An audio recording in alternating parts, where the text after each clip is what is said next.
Alright, and hello everybody, I'm the SweetBro27 and welcome to another Dokkan battle video. This is going to be the last of the tier lists I have, or at least the last that I have thought of. If you have any fun ideas you want me to do, let me know down in the comment section down below. But this is going to be the top 50 summonable units that are currently out on global Dokkan. So I'm not taking anything on JP into consideration. Some of these characters I do have, a lot of them I do not. So some of the placements will be based off of speculation and what I've seen and what I hear about a character. We have a couple of tiers, you know, 1 to 10, 11 to 20, so on and so forth. I'm not going to really try to argue too much where every character goes, and I'm not really going to go fully in depth on like character kits like I did in the past. Instead, I'm going to put all 10 units in a row, kind of explain why I feel the way that I do. And again, I'm not really, like, too picky over placements. There are certain characters that, like, I will say, like, yes, I do believe this character is better. But if in your own opinion you disagree and, you know, you think a character that I put at 41 is actually 39, I'm not going to really beef with you. But, you know, if you think, like, a 48 should have been in the top 10, maybe then we may have some words to say. And you may also notice, looking at the list, these are all of the characters that will be put on this list, and there were a couple of characters who did not release in 2023. So you can take that as you will. You know, we had a lot of misses this year, you know, like Turles, and so on and so forth. There were some characters that, like, didn't really meet the mark, and just the year before, we had some units that really, like, made a new standard, I would argue. So I actually have a picture of I did this tier list before. I have a picture of all of them, so I can kind of just quickly click and drag all of the units. So we're starting off, I know immediately putting on Beast Gohan might not be the most popular pick, and I did put these in release, or in order of when they released, so we can kind of maybe do this just a little bit quicker. So I'm going to put all of them on the list all at the same time, and then from there on, once they're actually there, I will go ahead and kind of give my reasoning as to why. And again, I did do this ahead of time, so some of these opinions might change once I start thinking about the video a little bit more. And that is the case at the very end. You know, if I think a character was put in the wrong spot, I will move them accordingly. But where is... There you are, you silly goose. Almost completely forgot about you. And lastly, there is Hotshot. 1, 2, 3, 4, 5, 6, 7, 8, 9, 10. Alright! So I know immediately putting Beast Gohan on there may be like a little bit of a hot take, like I'm trying to bait, but I really feel like that is actually kind of where he belongs. For the first couple of turns defensively, he can be okay. The main problem with him kind of lies in the fact that he just doesn't build up fast enough, and he doesn't like stack anywhere throughout his passive. He has to do super attacks to build up his passive. He only has a 70% chance to launch an additional super, and I know 70% sounds like a high chance, but outside of that, if you don't get it, he's not going to be getting built up. Now, he does have the advantage that there are so many int enemies at the moment that really does kind of help bolster him after, you know, he loses his guard, and always having a nullification is nice. He can do very impressive damage, but he is a very orb-hungry, key-hungry character who doesn't have very good key links. And I know, like, the idea of them was you would put Orange Piccolo in slot 1, Beast in slot 2. However, that doesn't always work the best. They don't link super well. And I don't know, when I run Orange Piccolo personally, I don't have Beast Gohan, but even if I did have Beastless Gohan in my box, I don't really think I would willingly run him in a lot of events. He is a very good leader, though, for superheroes and Hybrid Saiyan, so you do kind of have to give him credit for that. He does have a very powerful team. It's just he's kind of a character that is underwhelming in a lot of extents. Now, he does have a very powerful active skill, you know, the Makanko Sapo, that is an attack break. Now, that is super viable, especially once you get deep into a fight. It just does kind of like a pathetic amount of damage, especially for such a, like, an iconic moment. They should have, in his passive, like, massively raised his attack, or given him, like, 500% attack, or something really nifty to make him have much more of a use. Outside of that, he's just a very okay character. I'm not going to act like he's bad. His damage isn't bad. His tanking isn't bad. But when all you do is like a solid 5 to 6 out of 10, and then, you know, you have the problems of you need to have super attacks, but, like, you don't stack. You need to launch a lot of additionals when you can't really tank. All these things really add up, in my opinion, to make him not the greatest character out there. I'm definitely, though, I'm not on the bandwagon that he is a bad character. Again, I haven't ever used the character, but from what I've seen, he's a very passable option. And the same kind of goes for Super Boo. Super Boo is one of these characters that is a 50-50 chance to guard character. So half the time you're going to be loving using Super Boo, and the rest of the time you're going to kind of hate him. He does have a very interesting kit. You know, he does have like the AoE on the 18 key, so he is very good for like SPRs, and battlefields and the such. He has a very powerful active skill as well, which you don't really see too terribly often, but it is like a full heal. He did recently just get it 200% with Android 21, but I just don't really think he has a good enough place at the moment. You know, once we get like physical Buhan to EZA, which will likely happen sometime this year, maybe that could be like the revitalization that this character needs. But as it stands right now, again, I just think he is fine at everything he does. But his guard really being a coin toss is not something I'm too keen on, especially for a character like this. Like, this isn't really what villains needed, unfortunately. And going on the same bandwagon of only having a 50% chance to guard, we have Super Trunks. Now, Super Trunks is one of those characters who, like, if everything goes exactly according to plan, he is an absolute god. If you're able to get all of his attacks in, and you transform, you're able to keep him safe with, like, his Ghost Usher and his attack nullification, you can steamroll with him, especially in, like, longer events.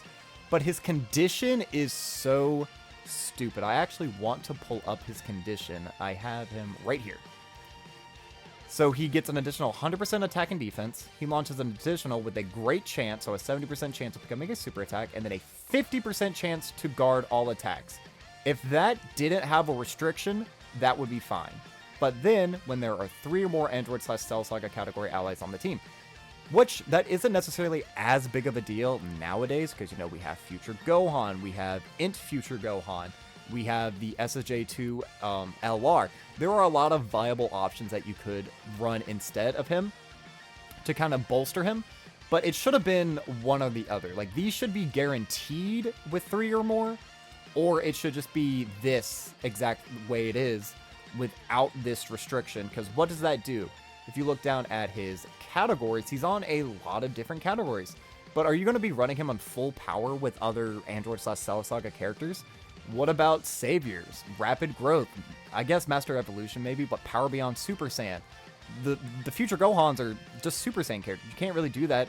Transformation Boost? Not really.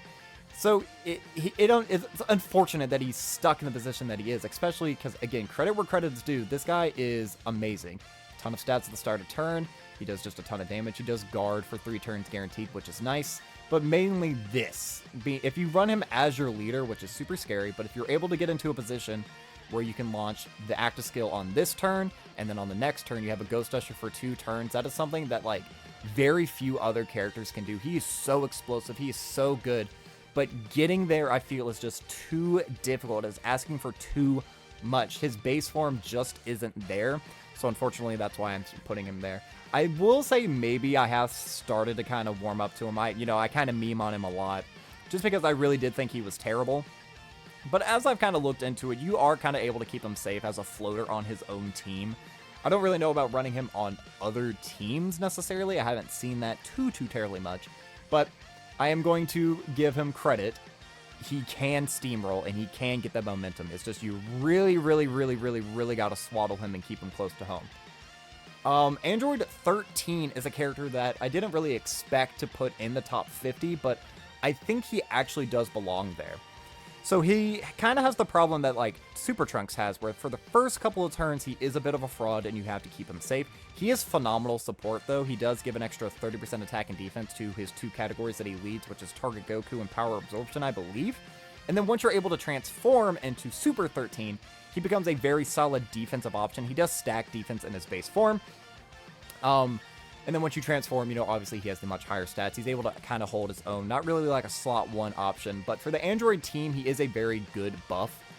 Androids really now is kind of like, I would say maybe like a top 10 team in the game, just because of, like, you know, you have the LR physical androids, which we will get to a little bit later on the list. You know, you have Hellfighter, or not Hellfighter 17, you have MVP 17, you obviously have Android 21 and her side banner unit, which is actually the next unit on the list. So yeah, overall a pretty decent addition to the team. And now for Majin 21. Majin 21 is like a slot 1 unit to an extent.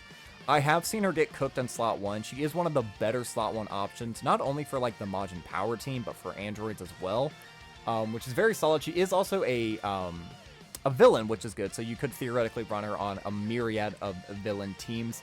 But she is just very solid overall. I was very proud with how they made her kit. They really did, you know, Volmy well. With both of her units, I think they did a great job. I would have liked them to be a little bit stronger, just because, let's be real, when's the next time we're going to get a Volmy or an Android 21 or anything? Probably not for a very long time unless Fighters 2 drops, which would be awesome. But unless we get like a what-if unit with 16, Gamma 1 and 2, and Volmy, I don't think that's going to be happening anytime soon. Now, we actually have the first character that did not drop or EZA this year. We have LR Golden Frieza.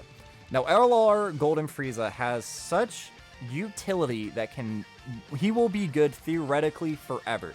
90% damage reduction on turn 1.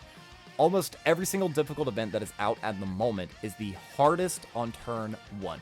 Fusion Zamasu, you have like the Divine Wrath and Mortal Will, you have like the Trunk stage, you have Red Zone Goku Black. All of these bosses, turn 1, can absolutely destroy almost any character. Turn 1. If you have this guy, if you can correctly predict where the super attack is, or if you can put him wherever the most harm's way is, he's great. The reason he's so low on this list, however, is I feel like he absolutely drops off a cliff. He does lose 10% damage reduction with each turn that passes, up until you get to 30%, I believe is where his threshold stops. After that point, his tanking is, I won't say it's bad, but it is not good.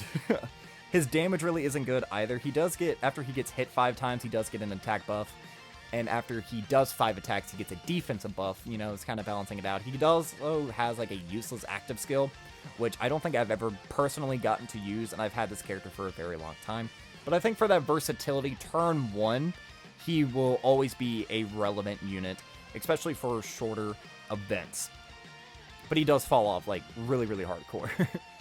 Now for another, pretty much 2 of my favorite releases ever. I do think the 4s are slightly better than the gods, but we have the 7-year anniversary LRs. To this day, they are still usable. They are not the kings that they once were, which is to be expected. They are, they're going to be 2 years old in less than a week, which is insane to think about. It's incredible the amount of like growth we've had, and the fact that these guys' kits were so woven, like so well, it's kind of remarkable. Turn 1, you know, they have the guard, so they are able to reliably be able to tank normals and everything. They do stack on both their 12 and 18 key attack and defense. Once you are able to transform with both of them, you have guard or damage reduction, or excuse me, you have damage reduction or dodge, depending on how many rainbow orbs that you're able to get. They both, at 24 key, or on the turn that you launch the active skill, they get the guaranteed crits. They have the attack nullification on their 18 key. These guys can cook. They have great link sets. They're on a billion teams. And while, yes, you do kind of have to baby them, which is to be expected for over a 2-year-old unit very soon, just everything that they're able to do, like, they do pretty much everything. You have dodge, you have damage reduction, you have guard, you have attack nullification, you have offensive and defensive stacking. They have an incredibly powerful active skill, which can murder almost any boss in the game easily. They can all launch additionals.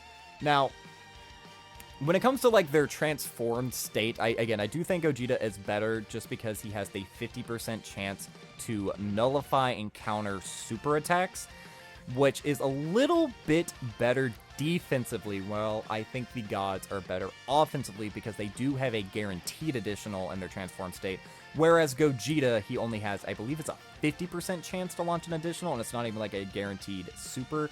I'm not entirely familiar with their kits. It's been a while since I've used them. The last time I used the SSJ4 was for one of the showcase videos I did. I think it was Full Power Super Saiyan 4 Goku against Sword of Hope. But yeah, in that video, that is the most difficult event to this day, and the SSJ4 is performed amazingly. So the fact that they're able to still hold it in there, I think is great. Up next, we have Gamma 1. Gamma 1 is really good, mostly because of like the Android revitalizations that we got this year, as well as Superhero is a team that I don't see being power crept anytime soon, especially since, you know, we're getting a new Gogeta for Anniversary. That's going to be another buff to this guy. The only problem is I just feel like there are simply better options on superheroes, on movie heroes, maybe even on androids and artificial life forms. He is very good to an extent as a slot 1 option. He does kind of want to be run with Gamma 2 on the team, but like Gamma 2 has been so far and away wiped from the meta, which is really unfortunate because Gamma 2 is really freaking fun to use. But Gamma 1, again, he does kind of everything you want him to do. He has damage reduction, he has guard, he does have to get hit to build up, which is a little unfortunate. He does also have a counter for melee super attacks, which is a little bit random, but you know, Fusion Zamasu in the physical phase does actually launch a melee super, so you would be able to counter with that. Overall, just a very solid, he does also gives a lot of support in his kit as well. So overall, very, very solid. And then lastly, to end up like this little bottom of the tier list, we have Yamcha. Yamcha is another character that I don't have, but Yamcha seems to be like such an explosive character. From what I've seen, they do incredible damage, launches a ton of additionals. He gets dodge for each super that he does. He has an active skill, which you can use super easily. It's just have a full rotation of Earthbred fighters. It does decent damage, and that does also transfer over to his dodge chance. So he has a 50% chance to dodge baseline, and then for each super he does, I believe it's an additional 10% chance to dodge. So if you do 4 supers, he has a 50% chance to dodge, and then a 40% chance to dodge. I'm not entirely sure that's how it works, but again, I'm pretty freaking positive. Dodging units are always going to be good. He is a little bit scary to run in like this AoE meta, which is why he's actually further down the list than maybe I think he should be. I don't know, I may be overhyping the character, but any character that I feel like he just can't be touched under certain circumstances. Again, obviously against AoEs, that's a bit of a problem. But even still, he has a 50% chance to dodge before entering that attacking turn. And he has a 50% chance to live, whereas, again, I hate to shit on DFE Super Trunks just because I don't want people to think I'm bullying him. But who's going to live more often? The character that dodges or the character that has a 50% chance to take 180 damage? Or 50% of the time is going to take 400k on a normal? I'm just saying, throwing that out there. But that ends the bottom part of our list, so let's move on to this next row. So while I am kind of doing this, if you have any opinions on my tier list, let me know down in the comments below. Where is this character that I'm looking for? There you are. You guys have been really positive on almost all of the comment sections, and I really do appreciate that. Even people who disagree with me, there's been very like civil discussion. It hasn't been like, oh my god, this guy's a fucking clown, which I do appreciate. I like just being able to talk. Like, this is one of my favorite games, and I make content just so I can, talk about and put my opinions out there and like really show like how much this game means to me, because it does mean a lot to me. And I think it's just so cool that I'm able to keep you guys entertained and always, like, you guys are cool, share me around, help the channel grow so that we will be able to, like, experience this with just more and more people. Yeah, you guys are amazing. Don't ever forget that. But now for 40 to 31. Up first, we have Pan from Super Heroes. Pan, again, is a dodging unit who is, like, a support for Bond and Master and Disciple. She very rarely does she sell me. For a Cybernetic unit, she can actually do decent damage, because after she dodges one attack, she gets crit for 4 turns, I believe it is. And again, she does give the support. And just having, I believe she is actually a 60% chance to dodge, slightly higher than Yamcha. So if you're very easily able to float her, obviously she's a dodge or die, so 60% of the time you're fine, 40% of the time you're going to die. She does get defense as well after she dodges. And again, after you get those crit turns in, she can actually do a decent amount of damage. She's not like a stinker when it comes to defense, where like, there are plenty of dodging characters, some of which that'll actually show up later on this list, who, even though they are dodging a lot, they don't really do a lot of damage, so they kind of make up for that with their support. But I quite like using Pan. She's very easy to run on a lot of teams against superheroes, Hybrid Sans, Bond and Master and Disciple, all very relevant teams, and you can easily throw her in as your 6th option, and then, I feel like that no one's going to complain that they have to run Pan, whereas you may complain about having to run a different character. And then slightly above her, I believe, is MVP 17, who, again, is going to get a major revitalization in just a little bit of time. He's gotten several buffs throughout just this entire year. He's gone from being like a top tier unit to kind of falling off to being top tier again to falling off. And I think that kind of is a testimony to his kit. he really wants to be run on an Android team, not necessarily a Reps of Universe 7 team. However, you know, obviously he's Reps of Universe 7 or Universe Survival Saga is kind of going to be the home that he's more likely going to fit on, just because that's where a majority of his categories are coming from. But we already have Blue Kaioken Goku. We do have the TOP androids, who I think are extremely mid outside of their animations and OSTs. I'm just going to throw that out there. They're coming to global soon as well, so look forward to that. All my global players are about to hear an amazing OST on their active skill. But the main thing that I'm looking forward to is that we are more than likely, like I would say 99.5% chance, we will be getting an EZA for MUI Goku and Evolution Blue Vegeta, meaning that there is a very high likelihood that Reps of Universe 7 or tournament participants or whatever team you're going to be running them on is going to be a top team in the game. And having 17 on there is a massive buff. As long as you're under 70% HP, he is a god. Like, actually a god. He gets 40% defensive support. I believe that's what his support is, which is very nice to have. It's always nice to have extra support units, especially support units who have defensive utility, whether it's dodge, or in his case, he has damage reduction and pretty decently high defense. He does work very well. Again, preferably you want to run him with androids, but guess what? He also just got a buff. You know, we have 21. We have Gamma 1. There are plenty of different formats you can run him on. You can run him on superheroes, and then you can activate SSJ2 Gohan's active skill so that you get his really powerful transformation with him on the team because he is an android. You can run him on DFE 21's team as a very solid floating unit. You can run him on main rotation with Gamma 1 and have a very solid defensive core. He can fulfill a lot of roles, and I think that is pretty versatile. However, he is a little bit of a stinker if you're not below that threshold. And sometimes being below 70% HP is really easy to do depending on your team, or outright impossible. Like if you're running him on, I don't know, what's a team that I feel like he could, like let's just say hypothetically Universe 7, okay? And let's say you're running him on turn 2, and then on turn 1 you have 3 UI Gokus, or you have a myriad of other dodging characters who don't dodge. Then you enter the next attacking turn. That massive amount of his defensive capability you're just missing out on. And even though, you know, he does get a lot of defense, he gets a 50% defense on super attack, we're in an AoE meta. Again, I'm not entirely holding this entire list to Fusions Amasu. I'm also just looking at things objectively, like reading kits. Like this kit is just better than this kit, but I am also kind of taking into account the meta that we are in. You know, we're in a meta where turn 1, you need to be able to tank normals or dodge them. That's it. Now, in a little while, you know, when we have longer events or events that don't start off as difficult turn 1 and they get much more difficult later into the event, or you have events that will like nullify dodge, or they will lock, or they will seal you for 9 turns or something ridiculous like that, times will change. And that's kind of what I want this list to reflect. So I'm not going to be like, oh, this character can't take AoEs, because let's be real, most of the characters on this list realistically can't take AoEs.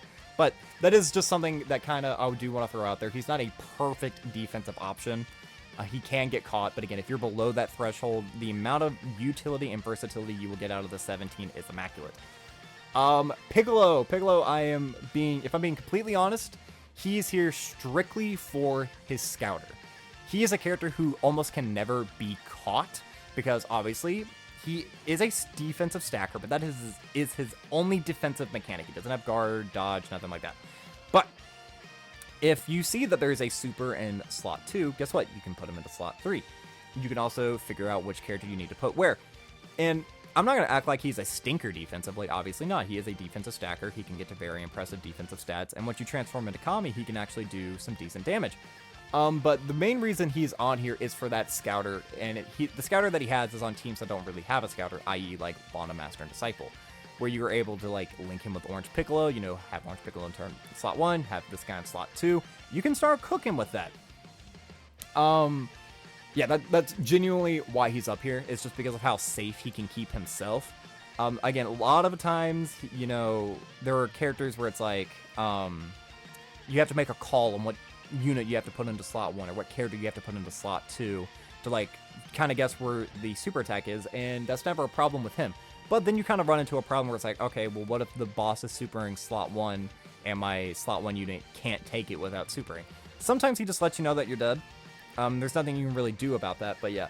I feel like he is a very easy to run option as well. Again, he's just on a billion categories. and having a scouter is just massive defensive utility that can't be overlooked. And speaking of massive defensive utility that cannot be overlooked, we're going to have one of the most defensive units in the game. We have this Super Vegito. Now, Super Vegito has a major problem. He has 80% damage reduction against normals and not against super attacks. However, I'm not going to hold that against this guy, and I'm going to call this right now. I am so serious. When STR Vegito gets his EZA, he's up here. Now, why is that? STR Vegito has a scouter. This is the exact same thing I was saying about Piccolo. STR Vegito has a scouter after he transforms. If you are able to always know where the super attack is, STR Vegito, it is impossible for him to get caught. He can tank AoEs.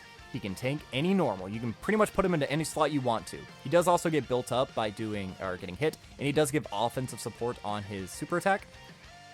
And, you know, even though his damage is incredibly low, I don't care about that.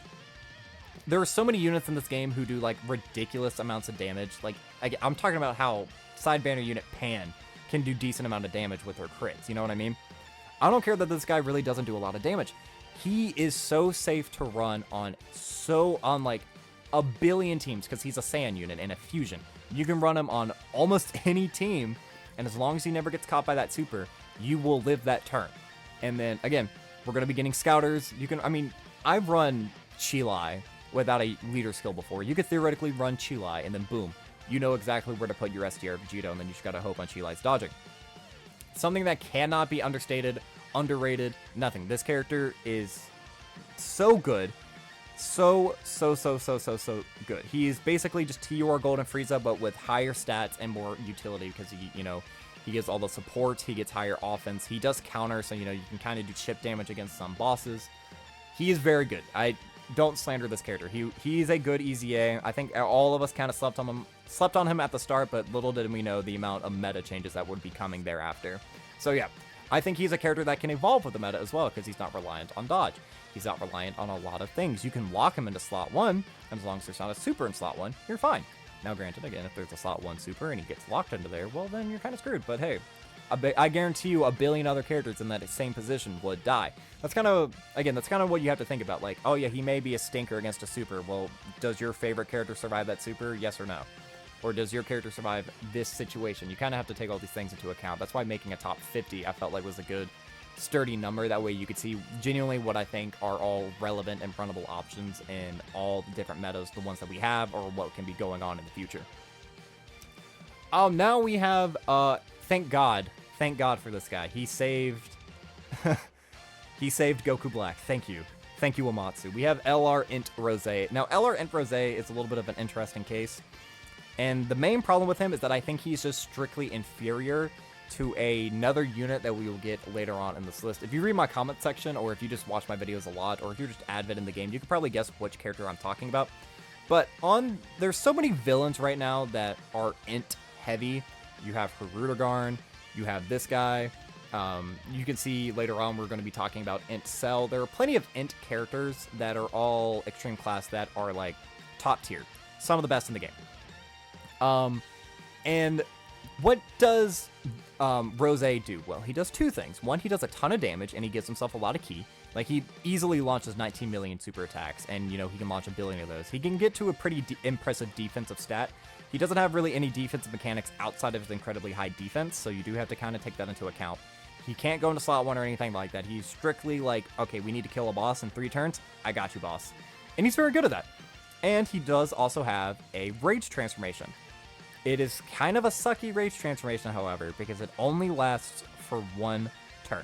Now, 1-turn rage transformations have the problem of there is a chance the enemy will not use all of their special abilities, meaning you enter the next attacking turn, and you're in the same spot you just were. I'm sorry, my throat's a little bit dry.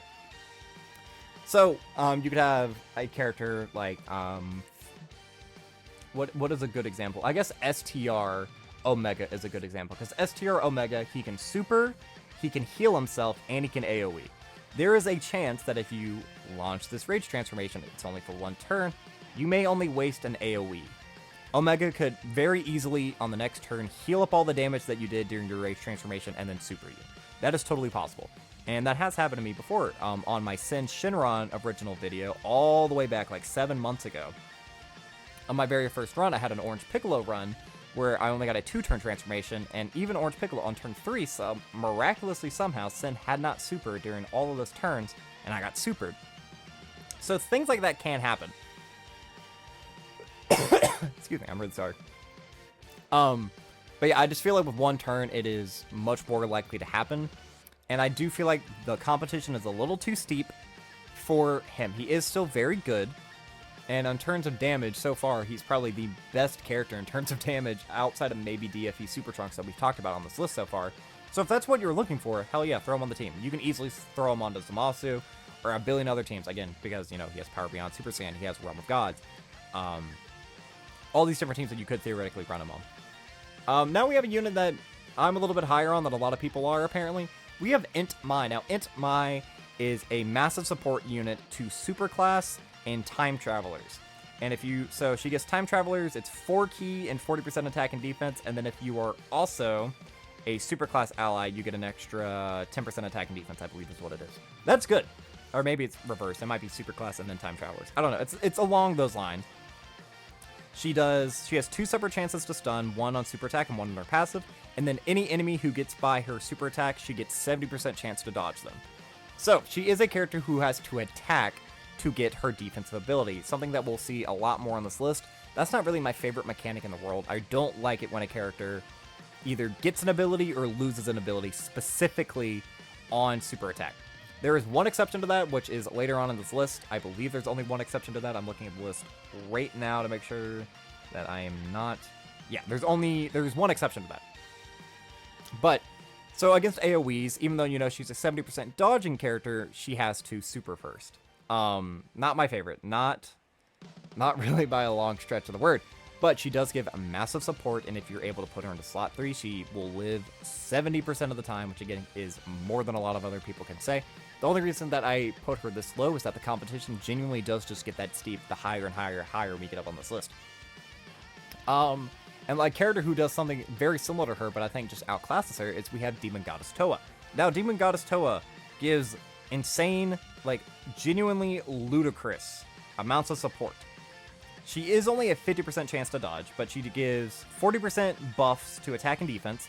She has a 50% chance to give you an extra 10% attack. She has a 50% chance to give you an extra 10% defense. And then if HP is 10 or 50% or below, I don't even know what it is, but she gives like a ludicrous amount of support to extreme class Dragon Ball Heroes characters. Like, it is genuinely insane what she does. It is insane. She's probably one of the better designed hero characters, which is saying a lot because most of the Heroes characters that came out this year are actually on this list, whether it be in Easy A or the ones that they just dropped. She is outstanding. She doesn't get any defense on her super though, which is the one thing I would critique. Because a lot of these other dodging characters, you know, they have a 70% chance to dodge. So if they get hit once, you know, well then you only have a 30% chance of that happening. Or you have 50% characters who have a chance to dodge, but then they're able to have a little bit, like, build up their defense. Like, Yamcha, he can tank after doing a bunch of additionals. Same with Pan, you know, she can tank at least one. Toa really can't. And she only has a 50% chance to dodge, which is a bit of a problem. She had no defensive, like, mechanics. I didn't get defense on super or anything, but she was a 60 or a 70. I wouldn't care as much, but it's literally every single time there's an attack aimed at her, there's a pretty much a 50% chance you will die. Not, you know, you'll take a ton of damage. It is pretty much, it's genuinely, truly, like, the actual meaning of dodge or die when it comes to Toa. Now, Beerus. Excuse me, I have to cough again. Beerus is a character who I really haven't played around with a lot. He is mainly here right now just because of how good he is against Realm of God category enemies. Now, I know I said I didn't really want to just do this with, like, the current meta, but he does get a ridiculous amount of damage reduction in slot 1 prior to super attacking if you give him enough orbs and you're also going up against a Realm of Gods category enemy. Realm of Gods right now as a category itself is very powerful, obviously because, you know, we have the new Blue Boys, the AGL Blue Boys. We're going to be getting Gogeta in just a couple of days. We have a fantastic leader being Fusion Zamasu. There are a lot of different teams that you could just kind of throw him onto and then slot 1 right now, where this most difficult event where people are struggling, you have Beerus who can reliably, most of the time, I know reliably and most of the time don't really fit together, but you get what I'm saying. He's very solid. He does also have like a pretty powerful active skill where he gives himself a lot of attack for 1 turn, which is nice. But I think he's probably a character that is going to drop off pretty hardcore once we get into this new meta and we move away from the Realm of Gods enemies. Next, we have my darling, the Crimson Masked Sand. Now, I'm much higher on this character than a lot of other people, and people are going to call me a bit silly because I always say I hate 50% chance to dodge characters, but here we have a 50% chance dodge character all the way at the number 32 spot. Now, hear me out. Just hear me out. He is on one of the most powerful teams in the game right now. Dragon Ball Heroes is genuinely like a top 5 team. Don't even fight me. That is a fact, whether you like it or not. Or I'd say maybe top 10. Maybe top 10. But nevertheless, top tier game. Top tier. There are so many int enemies at the moment, meaning that right now having physical units that are very competent is good. He is a offensive stacker, which isn't always my favorite, especially because he doesn't have like a big active skill or anything. But once you get him to transform, which is turn 5 without restrictions, it's not his 5th turn, it's not 5 turns and under 70% HP, it is just turn 5, which even short events, you will pretty much get this transformation every single time. He gives a ridiculous, and I mean a ridiculous amount of healing. You get 40% on the first turn, you get like 20% at the end of every turn after that. He will easily triple super, launching 9 million super attacks. He has guaranteed guard once he transforms. If you're able to float him in his base form, which is, again, pretty easy to do on the Heroes team, because you have Dark Mask King, you have Physical Vegito, you have the Limit Breaker Super Saiyan 4 Vegito, you have Modified Janemba. You have all these characters that can, like, easily keep him safe. You know, you have all these he doesn't have to go into slot 1. So even if he isn't guarding, his defense is high enough post super attack to eat 1 or 2 normals. And then you transform with him, he has his guard, he has pretty beefy stats. He's going to be launching a bunch of additionals, doing a ton of damage. He is a great unit that I think people have slept on, or people who praise way too much. I've seen people say that he's better than the Limit Breaker Super Saiyan 4 Vegito. No, just no. He is good on a ton of teams. You can easily throw him on, like, the Fusion Zamasu team. And then, even without having his guaranteed guard, you know, on Fusion Zamasu, which is the team I normally run him on, it's very easy to use him there. There are so many, like, meta-defining teams that you're actually able to just plop him on, because guess what? He's on a billion categories, which is great. And then lastly, to wrap up this final tier, we have a character that, again, I am much higher on than a lot of people. We have Int Cell. Now, Int Cell, why is he up here? He is a pseudo revive character for villains. There are no villain revives outside of Metal Cooler, which is like, no, you're not running Metal Cooler. I'm sorry, you weren't running Metal Cooler on release day. He wasn't good. I'm sorry, he's bad. That is a take I will stand for. But what happens a lot of the time when you use a revive character? You hope you don't get him in slot 1. You take a bunch of damage turn 1, then turn 2. Able to revive, and then you enter the next attacking turn with a lot of HP, and you're refreshed, right? Cell. He transforms, you just have to be below 40% HP. So if you get him on turn 2, you take a ton of damage turn 1 against Fusion Zamasu, or deep in the fight, you take a ton of damage against Omega Shenron, or Goku Black, or Trunks in the Divine Wrath Immortal Will event, whatever it is. You take a ton of damage, but you're able to live with just a sliver. You have this guy. He fully heals, and once he transforms into Int Cell is a god. Like, actually, he's a god. He is a killer of the game. He does so much damage. He has, like, one of the most destructive active skills, probably still, like, in terms of just strictly damage. And again, it is just a pseudo revive for villains, something that they don't have. They don't have that, like, ability to just, all right, we took a lot of damage, but now we're able to be back at full HP, and we can kind of, like, move around. We don't have to play as cautiously. You don't have that. Now, he doesn't have the defensive utility of, like, an actual revive, where potentially you can waste AoEs, or potentially you can waste super attacks. He doesn't have anything like that. It is strictly just the HP recovery, but it's HP recovery when you need it early in a fight, or if you're able to hold on to it later in the fight. Now, his base form is an absolute 0.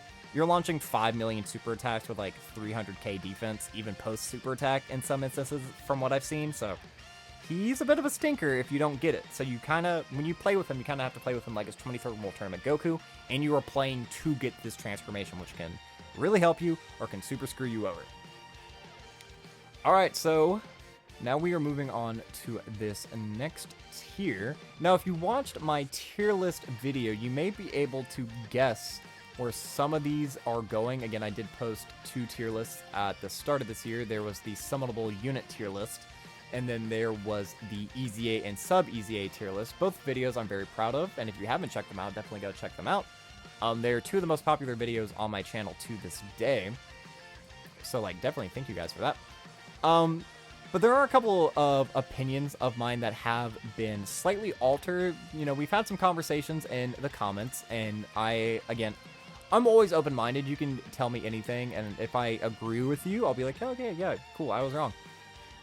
As long as you're nice about it, again, just don't be a dick. We can all have fun. We're all people, and we're all allowed to have our own individual opinions. But yeah, definitely go check out those videos. And if you didn't check out my Dokkan slander video that I posted a few days ago, go check that out because I was really proud of it. I think it's pretty funny.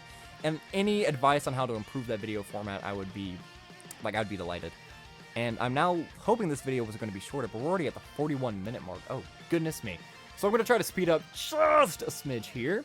So, this is the other character that I said was going to be the exception. We have Int DBZ Intro Gohan. Again, this is a character I'm a lot higher on than other people, but just hear me out. Bottom Master and Disciple, top tier team. You have Future Gohan, you have Trunks, you have Vegeta and Trunks, you have Orange Piccolo, you have pretty much any Piccolo in the game. So many of these characters can go into slot 1. You can easily put this guy into slot 2, and what happens on his 18-key super? He gets 30% damage reduction. Now, I am a firm believer that 30% damage reduction is not enough. I have said that 1,000 times, and I think that is what this guy's problem is. He has an amazing team. His kit is actually pretty impressive as well. He's a character who has to get hit a bunch to get fully built up, and then he has to get hit like 9 times to launch an additional super that only raises attack temporarily for 1 turn, which is a little lame. He has a very powerful active skill as well, which also has an amazing OST, so it's always nice when characters do have those. But I think he is so overhated. And I think it's just because, you know, we were hoping for Kid Buu and Omega Part 2. So when we saw this Gohan and the Goku, we were able to just kind of sink our fangs into them. I never thought it was like that. I thought it was actually a very good pick. His animations are good. Again, his kit is a little bit questionable, but it's not bad by any means because he was never meant to be a slot 1 unit. Orange Piccolo exists. At the time, World Tournament Piccolo, who has significantly fallen off, but you were able to put him into slot 1. And Vegeta and Trunks, slot 1. You get, in certain instances, SSJ2 Gohan, slot 1. We now have Future Gohan, slot 1. So, his team, to be fair, does carry him a lot, and there are a lot of other teams you could theoretically run him on, but you basically want to have him on a rotation with either a Krillin, a Tien, a Goku, a Yamcha, or a Piccolo, because that's how you get his unit super attack, where he does that little bit extra damage. So yeah, he's massively overhated. I think he's pretty solid. Again, we're in an AoE meta, so that's not the best, and again, only 30% damage reduction is not my favorite. I would prefer if it was 40 or 50, especially since he's only getting it on his super attack and not just having a baseline. I think the same, when we get to Sword of Hope, it's the same thing. If he has to super to get that, capping it at 30 sucks. You should have made it like he gets 15% for Sword of Hope, or for this guy, it should have been 50 on super. I understand why they did it, because it is an AoE, so theoretically, Super Battle Road, you hit every enemy, or World Tournament, you hit every enemy, and then after that, he has damage reduction against everybody. It makes sense, but only 30, especially when his defense isn't always that impressive, it is a major letdown. Somebody who isn't a major letdown is Super Saiyan Gogeta, who is about to get an LR. How many times have I said that this video? But this guy, he's very solid. He has a 50% chance to dodge character in his Super Saiyan form, but then once you transform into his blue form, he has a 70% chance to dodge character who can do really good damage. And that's pretty much why he's here. Again, 70% of the time he's going to live. He is able to tank normals in his blue form. I've been able to tank 2 Fusion Zamasu normals against this guy in blue. Now, that was also post super attack, just for the reference. Super Saiyan Gogeta? No. Can he tank supers? Absolutely not. Not even in his blue form. Nope. That is never happening in a billion years. But again, there are a lot of times where you just need a unit to not get hit, and that's how I feel. A lot of the time, I would much rather a character not get hit and me take 0 damage than me take 150k on a normal, but it's on a defensive character. I would much rather dodge everything, even though some of my favorite characters do have to get hit to build up. It's always nice that if there's like 4 attacks in slot 3, you can easily throw this guy in there, and again, 70% of the time, you're going to live that turn. Krillin is up next. Krillin is a unit that has, I think, blown everybody's mind with just how good he is. Now, he doesn't get defense on his super, which kind of sucks. He raises attack for 1 turn. But he has, like, Dokkan Fest level tanking ability. He has 40% damage reduction in slot 1, 60% before he supers. He does get a massive amount of defense after getting hit only once, and it lasts for 4 turns, so that does carry over. He has an amazing link set just because, you know, he has the Dragon Ball links. So, you know, he has guidance of the Dragon Balls and the Incredible Adventure. So he links well with 2 of the most powerful characters in the game, which we will be getting to in just a little bit. His link set overall is very good. You're able to throw him onto again, any character that you can throw into a billion teams and they can do the same thing no matter on what team they're on is a good unit. Krillin is amazing. Now Gohan. Gohan. I love and hate this guy so much. Now, the reason why I kind of hate him is that he is evaluated in his base form. Now, his base form is very good, but he does have this explosive active, which is so rare to see. Now, there are setups you can do that are a little bit gimmicky, where you're able to, you know, like, run a 16 on the team or whatever. You can do that to an extent, and someone did tell me that running him on, like, the superhero team with Bond and Master and Disciple, then running Android 17 as an option. I have tried that out, and it's actually pretty fun.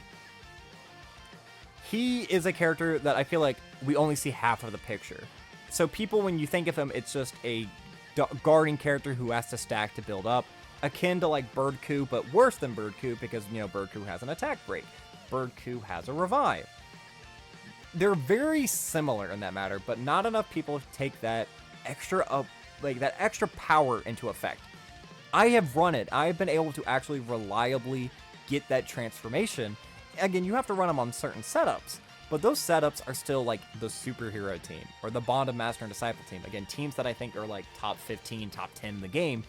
I should do like, I know I said this would probably be the last tier list, but like team tier list, like category tier list would actually be fun to do. Let me know in the comment section down below if you would like that.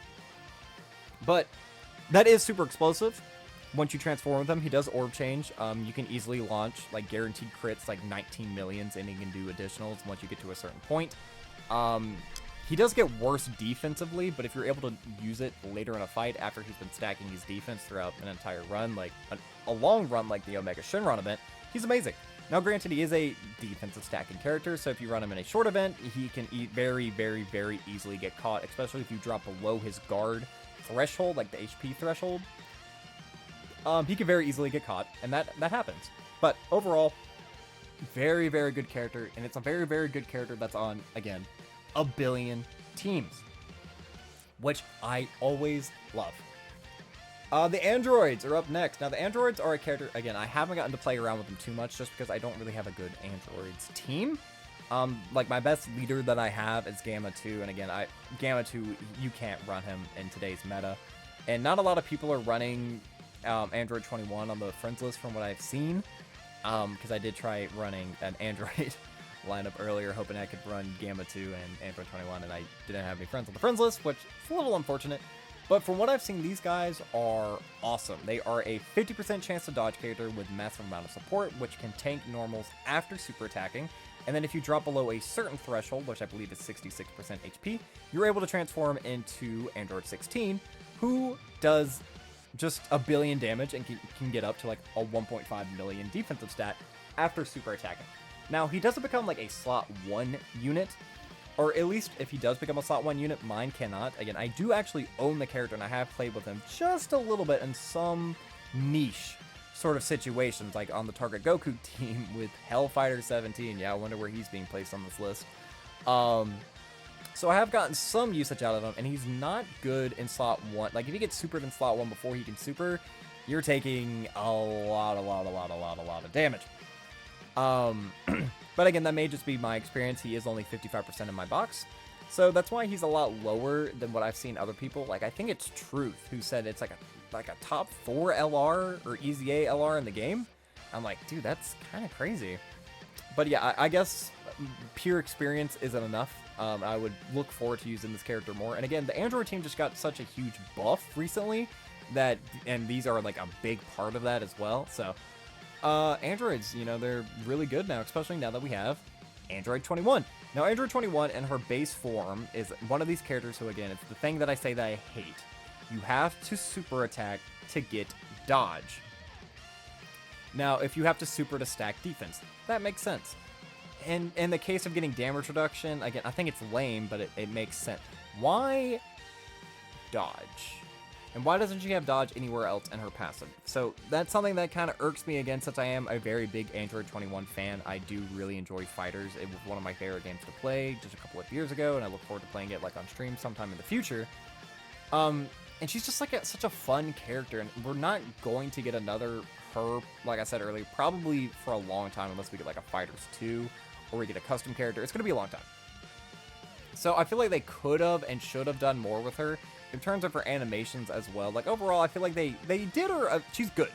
She is like out of like every non-major celebration character, like Dokkan Fest character, she's, I believe, the best. I'm looking at the list. I want to make sure that if I say that is true on this list, and it is. Yep. So she is very solid. It's just, especially after you transform. Once you transform, she's like a god. But in that early phase, you kind of have to baby her, and again, it sucks because right now we're in an AoE meta, and who knows, in 2 months' time, we could be in a no dodge meta, and she's going to be essentially useless. But she does provide a lot, and she's on a very powerful team now, and she gives a huge buff. You know, like LR Super Boo now has a 200%, so she does provide something. You know what I mean? Which is more than some characters on this list can maybe say. But that is not the case for my boy, EZA Zamasu. I love this guy from turn 3 onward. In his base form, 30% damage reduction with like 170k defense is what you're looking at. Which isn't great, Bob. It's not. But once you transform with him, he gets 50% damage reduction. He stacks attack and defense. If he gets hit, he gets a guaranteed additional super. And then he heals at the end of every turn, and after he's been hit 5 times, he also heals again, and that's like every single time, and that carries over. So if you get hit 4 times on this turn, and then on the next turn you get hit 6 times, you would get 2 of those heal procs, which is good. Obviously, he's a phenomenal, basically a perfect linking partner for one of the best LRs in the game. He's on one of the best teams in the game. He does give Extreme Class 2 key, which isn't like the best support, but it is something that's notable. You know, he does something more than just support himself. And if you do the corruption transformation, he can do like really impressive damage. You know, he has a 50% chance to crit. You're obviously stacking attack that entire time, so he can do some pretty impressive attack stats. But it's very rare for you to use that transformation because it's better just to keep him in his defensive state than his offensive one. Future Gohan is another EZA that we got during the Worldwide Download Celebration, and after using him a bit, I think he's better. You pretty much, with just a Trunks on the team, you have 58% damage reduction when you're below 70% HP. Then you transform into Super Saiyan, and you have that just baseline. He's a god. He does a billion damage. He gets defense. No, he doesn't. He stacks attack in his base form. That's right. And then he gets attack and defense on his Super Saiyan form, which is, again, very, very good. He can actually get to some pretty decent attack stats, again, because he does stack in his base form. He does launch a lot of additionals. And then if you have a Trunks on the team, he gets just extra buffs from there on. Oh, I'm pretty sure it's crit if you have a Trunks in a Super Saiyan form. Very good. I love using him. He's currently on my link leveling team, and I can't wait to get him at full link level 10. Now, the Crimson Masked Saiyan is such a fun character to run, and he has like kind of a very goofy set. When I read it, I really underestimated like the meta shift that this guy would provide for the Heroes team, and I think he is like one of the main reasons the Heroes team is able to run as smoothly as it does. So he guards while you're on a Heroes team. He is able to heal 10% of the damage he does on his super attack, and then he gets extra damage every time he gets hit, up to like 59%. It's like you have to get hit 3 times, and then boom, he's rocking like mine rocks like a 5.3 million. He guards. He gets to very impressive defensive stats. He's able to tank super easily after that first hit. Now, that first hit, even with his guard, is going to do damage. And if it's a super attack, and, you know, you're likely to die, which it's a little bit unfortunate that a defensive character can't tank that way. But he just allows the team to flow. You're getting passive healing because of him. And then, you know, if you're running the Crimson Mass Sand, you're going to get a lot of healing from him. And just having the ability to have a unit slot 1 that you can reliably count on, especially one who can heal you, which is always nice. Mid-turn heals are always nice to have. I am a huge fan of this Crimson Mass Sand, but not as quite as big of a fan as I am for the physical Super Saiyan 4 Vegito. This character freaking rocks when he's next to his perfect linking partner, the Limit Breaker Super Saiyan 4. He's giving massive amount of support. He has a 50% chance to nullify and counter super attacks. He can get to very impressive defensive stats after he supers. He does have a little bit of damage reduction built into his kit. Again, he links well with the Limit Breaker Super Saiyan 4. Did I mention that he links well with the Limit Breaker Super Saiyan 4? Amazing unit. They rocked his EZA, which makes me really sad with how they didn't do very well with the Broly or the Limit Breaker Super Saiyan 4 Broly. As you can see, they're not on this list. So it's one of those things where it's like half of the celebration was eating good, while the other half was definitely a little bit jealous of the treatment of the other half. Now, after I do this list, you're going to be able to see what's going to be in the top 10, or you can probably guess it by now just by looking at it. But let's go ahead and fill this out. I wonder how controversial some of these are going to be. It's this next one that I think people might freak out a little bit about. It's an honest-to-God opinion. It's not a troll, but I do wonder how people will feel about that. I'm going to try to explain myself. And I like how I said I was going to, you know, try to speed things up just a little bit. But here I am, you noticed, taking my sweet time, going in depth about every character opinion that I have. Because, you know, I've already gone this long. I'm just having fun with it, and I hope you guys are enjoying. So, Amon and Raisin, a character I don't have, but from everything I've seen, they are the villain form of Vegeta and Trunks. You can easily put them into slot 1. They guard in slot 1. They give support, I do know that. The more they get hit, the more they build up. You're never going to die with them. Obviously, they are like the perfect unit for like Turles, and if only Turles had Amon and Raisin's kit, villains would be in such... You know how much better villains would be if Turles, with his leader skill, and all that he provides for, what is it? It's Space Traveling Warriors and Pure Sand is what I think he leads. You know how, like, no, it's not Pure Sands. Pure Sands is this, 30%. It's Space Traveling Warriors and something. I don't know. I can't think of the other one at the moment right now. But you know, like, how much better he would be if you could run 2 Amon and Raisins instead of having to run 2 Turleses? Now, Turles is going to get a huge revitalization, by the way, because apparently we're getting super class Red Zone with a lot of Gokus. So, I mean, Turles is about to cook. Just saying. But Amon and Raisin, being able to have a defensive slot 1 character when we're in such a meta where turn 1 is so difficult. Characters cannot tank without getting built up. And some characters who build up, they can't even tank at certain points. You know what I mean? Like, I had a video recently where Kai Goku, with 1 million defense, super attacked Int Omega, and then took 564,000 damage on a super attack, and then took 19 damage on the additional following it, ending my run, which was my first attempt at a no-item run in that event. It was super heartbreaking. I actually put that in a video, and I even tweeted about it because I was so upset. But things can happen like that. And a character like this, which is, again, a villain buff, villain support, that can go into slot 1 and tank, which is something that we need. Like, I would be interested to see somebody run Amon and Raisin on the Fusion Zamasu team and run them slot 1 at under a 150% leader skill. Because I don't think that they would fit under Worldwide Chaos. I may be wrong, but I would doubt it. I would be interested to see how well they perform and see if that's actually like a relevant, reasonable option to do. Now, people think I hate this character. I don't. I just wish he was better. Sword of Hope. Sword of Hope is a character that I wanted better from. He has no defensive utility until he supers. Okay, that makes sense. He gets 10% damage reduction up to 30 with each super attack performed. And he stacks defense on his 18 key. Okay, so what happens if I think 30% damage reduction is not enough? Try getting 30% damage reduction, having to get 3 additional supers. He does launch a lot of additionals, so you know you have a pretty decent chance of it. But what happens, and this does happen, when you launch an 18 key, a normal, and then a hidden potential system additional normal. Well, you get a defensive raise stack, so that's good, And then 10% damage reduction. That's not enough. And he has the problem that he does so much damage, sometimes you blitz through some of these easier first stages, or you do an event way too quickly that the rest of your team doesn't have a chance to build up because of Trunks. And then you enter your next attacking turn, and you're screwed. Because Kai Goku didn't get enough hits, or God Goku didn't get enough stacks to eat one additional when he could have dodged the rest of the turn and survived. You get put into these really awkward positions with him. And then his standby effect, it doesn't piss me off anymore. It used to piss me off, but not really anymore. Because I've started to realize that that's a problem for like a rainbowed Trunks or like a full rainbow team. Most of my units are between 55 and 90%. Most of them. Some of them are rainbowed, but for the most part, I'm rocking at like 0 to 1 dupe for the most part.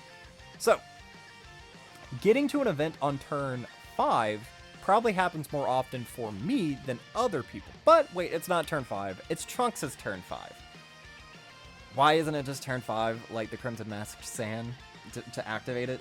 And it is a problem where it's one of those standbys where you have to collect orbs to build it up, meaning it clashes with like the DBZ duo. It clashes with full power Super Saiyan 4 Goku. So you kind of have to pick like, okay, which of these 3 standbys do I use? Which one of them will benefit me the most right now? Now, his standby is God Mode.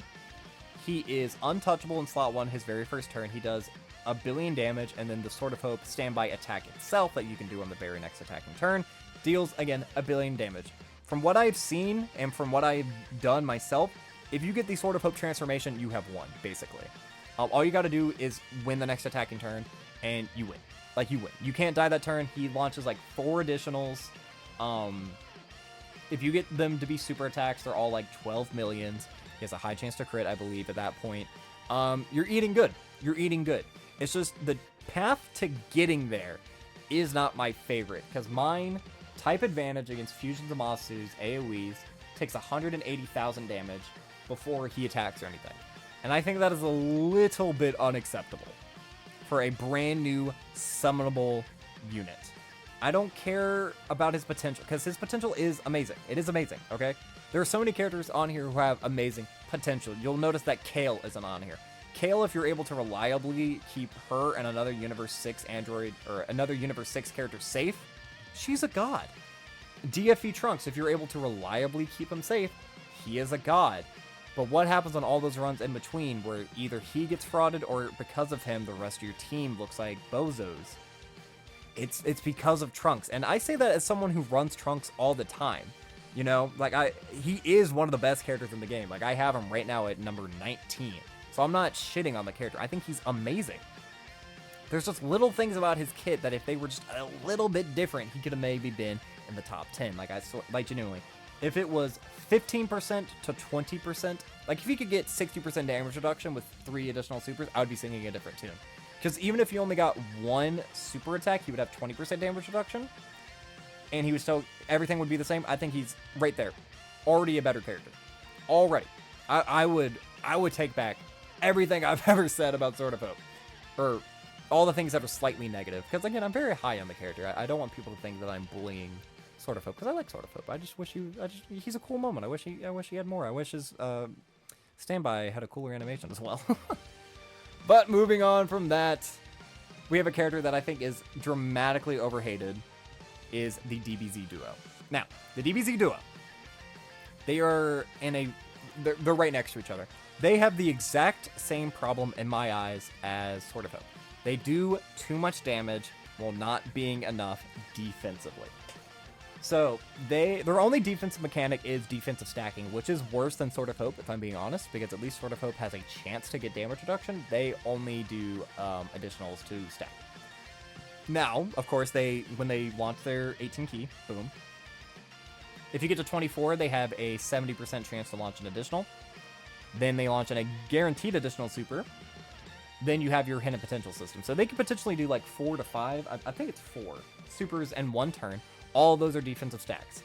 To do their standby, you have to be below 50% HP or do 4 attacks. So turn 1, if you have the perfect turn, boom, you have your standby right away. Amazing. Now, it's very easy for them to get caught. And again, if they launch 4 additionals, they also get 10% crit up to 50% with the amount of attacks they perform. Super attacks, that is. They kill almost any boss in this game in 1 to 2 turns. Which is, again, a problem when characters need to get hit to build up. Characters have to super to be built up. You can't expect all these characters on your team to launch a billion additionals when the DBZ duo is taking off 60% of the boss's health in one go. It is a fundamental issue with them specifically, just because they launch, like, mine is at 69%. They launch 9 million attacks. And then if you get all of their additionals, you can do 3 to 4 of those that are almost guaranteed to be a crit. Stack that on top of all the other damage dealers you have in a turn, you are killing bosses quickly. Really, really quickly. So what happens when Kai Goku doesn't get hit 5 times? Or, again, God Goku misses out on 1 additional super where he could have, like, if you barely live with, like, 1,000 HP, if you die by just that much and God Trunks was able, or not God Trunks, God Goku was able, he would have tanked it just that little bit better with that extra additional. These are things you can run into. Now, their standby, however, is a completely different story. Vegeta is actually unkillable. I'm pretty sure, in terms of, like, raw, who is the best defensive of those 3 standbys that use the same mechanics, I believe, if I'm wrong, please correct me, but I believe Trunks is less defensive than Vegeta. Oob is less defensive than Vegeta. And then you can launch the Super Spirit Bomb, which their crit doesn't carry over, which is really unfortunate. I wish, like, the crit from the duo portion carried over to the Vegeta and the Spirit Bomb. It unfortunately does not do that. If it did, they would probably be much higher on this list just because you have that utility. Below 50% HP, which, again, if you think about it, could kind of be considered like a pseudo revive. Because, again, turn 2, you need to just be revitalized from taking all that damage turn 1. Easily, boom, you put them into slot 1, you can tank almost anything. They're great. They're great. Yeah, they're definitely overhated. Now, another character that didn't release last year, Path the Power Kid Goku. I got Path the Power Kid Goku during the New Year Step Up banner. In my attempts to get Bulma, which I did not get, which is really sad. But because of that, I did get a lot of fun units like him and Future Gohan. And Path the Power, I have him at 69%. He has blown me away. He is insane.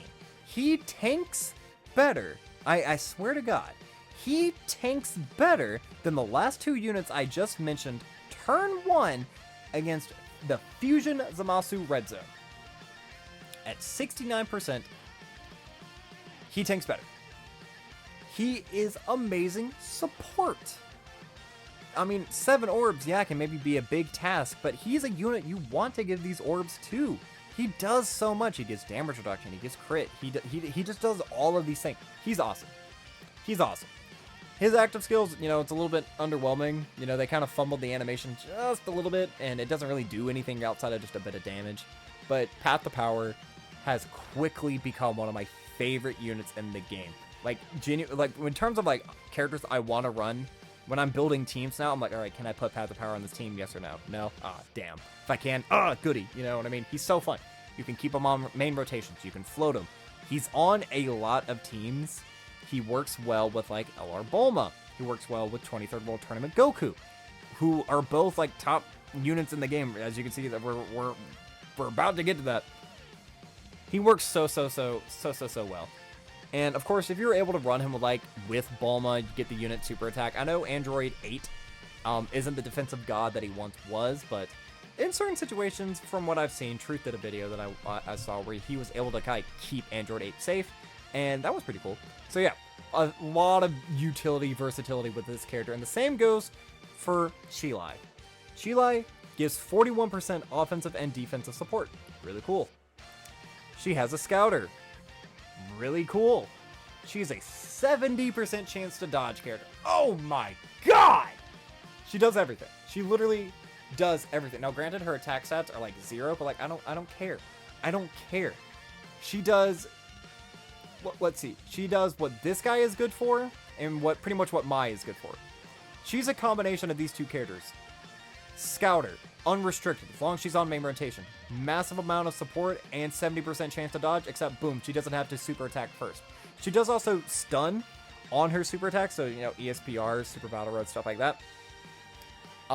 She's great. Like, she's amazing. I've run her on countless teams without a leader skill, and I just pray every turn that she's gonna do her 70% chance to dodge. And guess what? I've gotten so many wins without a leader skill because she is like the queen of Dokkan. She is one of, like, they cooked so hard with her kit. She may never age out.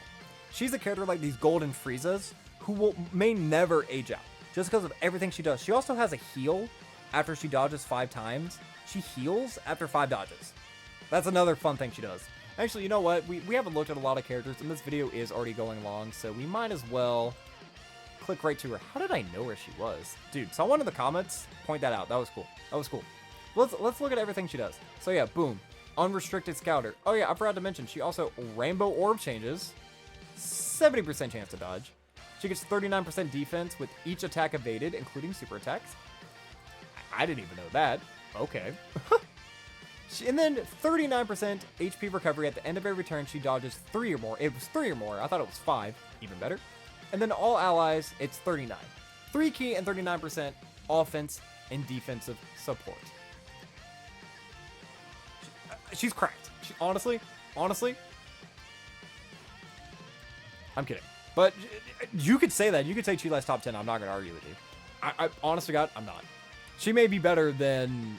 I'll say maybe who she might be better than on the top 10, but we'll get to that when we get to that. Next, Fusion Zamasu. People say he's the worst. Worldwide Download Celebration LR. I cannot agree with that. I'm so sorry. I think he's just not what people necessarily wanted. He is a better Golden Frieza. And I understand what they were going for with his design, but in practice, it just doesn't work the same. So, he has 80% damage reduction turn 1, 60% damage reduction turn 2, and then 40% damage reduction for the rest of the battle. Which, you know, turn 1, where these events are right now being the hardest that they are, that's really good. But then these longer events, they taper off, and he's kind of more of an offensive unit because he can get hit a bunch. He gets a lot of attack when he gets hit. He has to get hit like 10 times to be fully built up defense or offensively. And he does get a lot of defense if he's hit when he's under 70% HP. Very nice. But his, like, again, only 40% damage reduction is not a lot, especially, like, he rocks, like, under a 200k defensive stat, or at least mine does, personally. But if everything goes your way, you can enter turn 5, which would be his 3rd rotation, where he would only have 40% damage reduction, and you could be under 70% HP to do his Dokkan Domain, where he then becomes immune to damage for 3 rotations. So in theory, that's amazing. In practice, that's kind of hard to get, and it's going to be the same case with Vegito Blue, who's right above. These characters are very good their first 2 turns. Both of them. But then when that part of their, their intro wears off, where they lose their guard, or they lose that extra 20% damage reduction, if you're not able to turn into VB, or do the domain, these guys are kind of sitting ducks, which it's not good. It's not. They both have amazing leader skills, though. They both lead like really powerful teams like Battle of Fate, Fused Fighter, Worldwide Chaos, Future Saga. They lead these really powerful teams, and then lead Extreme Class and Super Class 150% if they don't fit on those leader skills. So again, these characters may never age out because of that, unless that just becomes the new meta. Having these like extra 150% tacked on to the bottom of the kit. Unless that's the case, I don't see these guys aging out for a long time. You just run them as floaters if there's better options. Like if they're the worst option on the team and you run them as floaters, that's not a problem. Now VB I think is slightly better, just because he has guard and dodge in slot 1. And Vegito, if you're able to get Vegito, which is a permanent transformation, is a god. Especially on the active skill turn, in which he has a guaranteed dodge. I mean, that's pretty cool. I've been talking about dodge the entire time, you know what I'm saying? So, guaranteed dodge. I don't have them. I didn't even summon on the banner because I was very starstruck by Zamasu. But I can definitely see the hype around this character, and I can also understand why people necessarily don't like them. In their base form, they do very, and I mean very low attack stats. They get attack stat and stack, and they do like 2 million super attacks. It's a little ridiculous, not gonna lie. But just, they are a perfect slot 1 unit from what I have seen. I have seen them like transformed into VB get frauded out, but I have very rarely, in slot 1, seen them get frauded out as much as like other slot 1 characters. Like one of the characters who I have in the top 10 as a slot 1, I have seen get frauded out more than them, if I'm being honest. So, they are very good. I'm very, again, I don't think that either of them are the worst board by download celebration LR. I do think that does go to Sword of Hope. But overall, they are both very fun. They're both very good to use. And again, I imagine they're not going to age out anytime soon, even if we do get like a difficult meta change, just because of how good they are those first 2 turns. It's what comes after, which is the problem for them. Now, 23rd World Tournament Goku. He is good. Really good. 50% of the time before you revive. Now, turn 1, he has his guaranteed guard, meaning you can easily put him in front of harm's way, right? Well, not really, because mine is at 55%, I believe. It might be, no, it's 50, yeah, he's 55%. Okay. Which isn't great. So mine, with guard, will take about 180k on normals in the Fusion Zamasu red zone. Now, if you're able to revive with him, he has his guaranteed guard, and again, he does become a god. And again, someone did recommend that, like, purposely putting yourself in harm's way so you can get the revive as soon as possible, just so you never have to worry about 23rd World Tournament Goku. And that is something I have tried doing, and that does actually work. As long as the rest of the team is solid, which it should be if you're running, like, you know, all these top tier units that we have. Like, especially, like, Battle of Fate and Powerful Comeback. Like, those are powerful teams. Earthbred Fighters. These are powerful teams full of revive characters that if you can throw 23rd World Tournament Goku on, which, like, you're going to do, he leads 2 of those categories, as a matter of fact. And you just revive. You can force it in some instances, because as long as it's a character who doesn't, like, necessarily have to revive, like the GT duo. They don't need to revive to be a good character. You know what I mean? So you can use their revive early on in a fight, and still later on they'll have 50% damage reduction after they do all their attacks. You know what I mean? So he is great. But you do kind of have to force a revive, which isn't something that I have done it, but it's not my favorite strategy, using a revive as soon as possible. But like right now we're in like the Fusion Zamasu red zone meta where you have to do that. You have to use your revive on turn 2 just because of how much damage you took on turn 1. So for that, I do think he's good. He does also have a 50% chance to beam nullify. And he gets a lot of stats when he gets hit. He gets 100% attack and defense after he gets hit 10 times. And then he gets an additional 100% defense after he gets hit 5 times while guard is active. And then after you revive, he gets an additional 150% attack and defense and launches an additional super. The only thing I would change about him is that he doesn't get any defense on his super, which can lead you to get frauded out if his guard isn't activated from, you know, later turns onward. But like his potential to see is a lot easier than other characters. And speaking of potentials that you very rarely see, he does actually have a standby counter revive himself, which can only be done on turn 6 when HP is 59% or below. If you're on turn 6 and you haven't revived, you're in a bit of a pickle to begin with. Unless you're up against like Omega, in which case it's like, yeah, that's fine. You can make it to STR Omega by taking your sweet time against Tech Omega. But yeah, you are able to do it. It actually does decent damage. I have used it in the past before when like purposely trying to use it in a run. It's not bad. He does give really good defensive support to the rest of the team for 2 turns, which can kind of be scary, especially when you want to die. Like, let's say, like, for whatever reason, if you have like a full dodge build on yours, he dodges an attack that would have killed him, and then, you know, the rest of the rotation has extra defense and they don't die, and then you enter the next attacking turn with like 20k defense. You know, that could happen. I haven't seen it, but you always got to think about things like that with like dodge builds on characters who need to get hit. But that's very rare. Yeah, 23rd World Tournament Goku, he can cook. Now, I don't know how other people are going to feel about this, but Vegeta and Trunks, yeah, they are still, in my opinion, one of the best LRs in the game. Slot 1, turn 1. Do they take damage? Yes. Does it take much time at all for them to be built up? No. They get hit like 2 times, 1 18 key super, boom. They're good for the rest of the fight. Genuinely. Genuinely, they still, to this day, have one of the best leader skills in the game because Future Saga just got a major revamp, and then Bond of Parent and Child is always going to be a good category. Always, always, always, always, always. It is, you cannot power creep that because there's always going to be a new Goku. There's always going to be a new Trunks. There's always going to be a new Gohan or Goten or somebody. That category is just going to continually get stronger and stronger and stronger forever and ever and ever and ever and ever. Now, they are a character who needs to get hit, but that, hey, guess what? You can pop them in slot 1, where most of the time, that's where most of the attacks are going to be aimed. Or if it's not, guess what? For the first couple of turns with their intro activated, you're able to float them around because they don't need to be in slot 1 to get their guard. So boom, you can put them into harm's way intentionally to get their hits. They do defensive stack.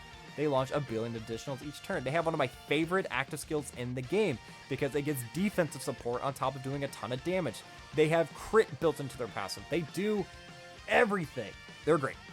They're great. I'm much higher on that character than probably a lot of people are, especially nowadays, but I think they're better than the Blue Fusions. I do. I really, really do. I would much, like, even if I had that VB in my box, I would run them just on the team with 2 Vegeta and Trunkses.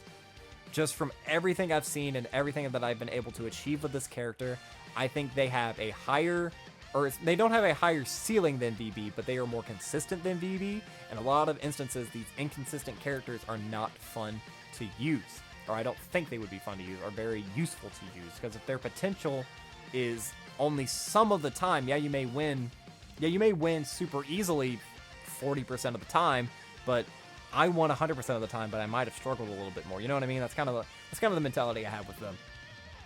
Now, Kai Goku, I think I have finally submitted to the fact that Kai Goku is better than Vegeta and Trunks. They are very similar in a lot of ways. They guard for a very similar amount of time. Goku, he is worse at the start of a fight. He has to get hit 5 times before he can tank reliably.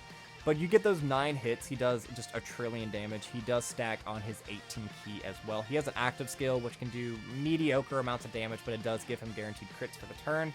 But I think what really matters the most for Kai Goku is he has a counter. It's a 50% chance to nullify and counter beam super attacks.